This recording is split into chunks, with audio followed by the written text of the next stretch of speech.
तो डोनेट करने के बाद फिर वो रहता है लेबोरेटरी में, तो उसमें 5 बड़ी बीमारियां चेक होती हैं, हेपेटाइटिस बी, सी, HIV, सिफिलिस। आप जानते हैं ब्लड डोनेट करने वाले की जो एज होती है 18 से 65 साल तक होती है, वो व्यक्ति डोनेट कर सकता है और उसका वेट 50 मिनिमम 50 होना चाहिए, 50। जब ये ओके होगा तो ब्लड आपका यहाँ पर आएगा, जो आपका उसे कहते हैं होल ब्लड।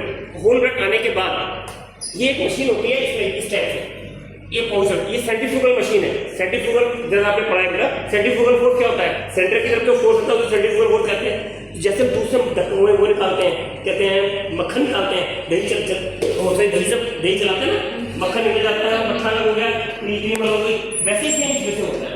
फिर सेंट्रीफ्यूगल मशीन से ये चीजें सेपरेट कर जाती है, 3 पार्ट अलग होता है, PRBC, प्लाज्मा, प्लेटलेट्स।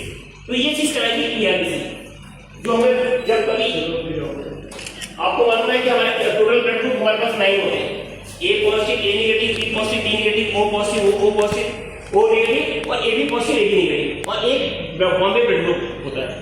तो बॉम्बे ब्लड ग्रुप यहाँ नहीं मिलता, ऑल इंडिया में 242 लोग हैं इसमें, वो रेयर या सी ग्रुप है। तो ये सब जो आपने देखा PRBC रखी है। अभी PRBC जैसे आपने रखी है, इसमें ब्लड जैसे जब वहाँ प्यूरिफाइड होता है, जैसे एक्सीडेंट केस है तो PRBC दी है, डिलीवरी केस है PRBC दी है। पहले क्या था, ओल्ड टेक्नोलॉजी, किसी का ब्लड लिया डायरेक्ट चला दिया, वो होल ब्लड था। अब मेन कंपोनेंट दिया जाता है कि अगर जिसको प्लाज्मा की जरूरत है तो प्लाज्मा दो, प्लेट की जरूरत है प्लेट दो, और जिसको PRBC की जरूरत है PRBC दिया।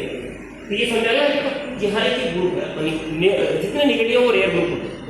इसके बाद यह है कि इसका जो टेम्परेचर है 4 से 6 डिग्री होता है, 4 से 6 डिग्री टेम्परेचर पर ही इसे मेंटेन करते हैं, अदरवाइज इसमें प्रोटीन हो जाएगी तो दिक्कत हो जाएगी। अब किसी का भी ये पॉजिटिव है, 4 to 6 नेगेटिव नहीं है, ये PRBC को इसमें मेंटेन करते हैं, इसको फ्रीजिंग हो जाएगी तो क्लॉटिंग हो जाएगी, तो पॉसिबल नहीं। ये प्लेट मशीन है प्लेट की, इसे RDP बोलते हैं। रैंडम प्लेटेड 2 टाइप की होती है, RDP होती है, SDP। RDP क्या होती है, जो हमारे सिंपल ब्लड से निकलती है, और ये इसकी लाइफ होती है 5 दिन। 5 दिन के अंदर ये आपका छट जाना चाहिए किसी को, अदरवाइज इसको डिस्कार्ड करना पड़ेगा। इसकी जो ब्लड की लाइफ है ये है 35 डेज। ये 35 दिन के अंदर ये किसी को दूसरे को ट्रांसफ्यूज हो जाए, अदरवाइज ये डिस्कार्ड कर देंगे। हम लोग बड़े कैंप नहीं कराते, छोटे कैंप कराते हैं, और सेम डेट में नहीं कराते, कि सेम डेट में कराने में क्या होगा, एक्सपायरी हो जाए सेम डेट। फिर 35 से 45 डेज तक का इसका विंडो पीरियड होता है। इसका विंडो पीरियड 5 डेज का, आपका 5 डेज को डिस्कार्ड करना पड़ेगा RDP को। दूसरा होता है SDP, जिसकी प्लेट अगर 20,000 से कम होती है तो एक मशीन होती है SDP, जंबो बैग जिसे कहते हैं, वो यहाँ पर नहीं है, वो आपको काशीपुर में है। और आपको मालूम होगा यहाँ पर 2018 में एक वो हुआ था, एक गेहूँ आया था, बड़ी दिक्कत हुई थी उसमें। हम मैंने आगे लगाई थी 5,857 यूनिट डिस्काउंट हुई थी उसमें लगाने के बाद पूरे उत्तराखंड में। तब SDP की मशीन आ गई, काशीपुर है, रुद्रपुर है, हल्द्वानी है। उसमें क्या होता है, एक ही आदमी की प्लेट ट्रांसफर होगी, PRBC से प्लाज्मा वापस आता है, उस व्यक्ति को मशीन में लेना पड़ता है। वो मशीन बाथरूम में अवेलेबल नहीं है, काशीपुर है, रुद्रपुर है, क्योंकि डिमांड नहीं है, बड़े हॉस्पिटल नहीं है, इसलिए वो नहीं है।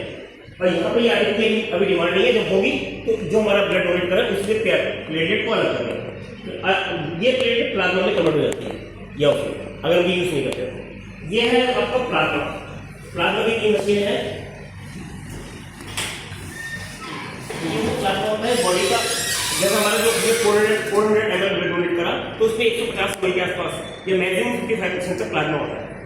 ये आप इसको मेंटेन करते हैं आपको -40 डिग्री पर, -40 1 साल तक प्रिजर्वेशन रहता है, और -80 डिग्री पर आप मेंटेन करोगे तो ये 4 साल तक प्रिजर्वेशन रहेगा।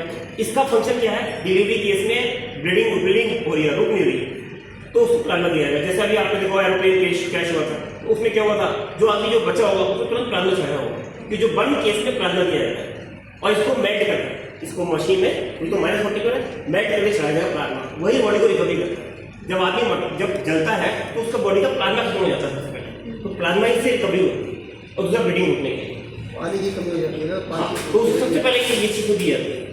अभी एक मसला दिखा ली कि पहले क्या था, एक ही टेक्निक थी, ब्लड निकालने का, अब ब्लड की जरूरत नहीं है, उसी कंपोनेंट है। और वही मशीन ये है कि -80 डिग्री पर टेम्परेचर पर मेंटेन करेंगे तो 4 साल तक इसको हम प्रिजर्वेशन कर सकते हैं, ठीक है जी।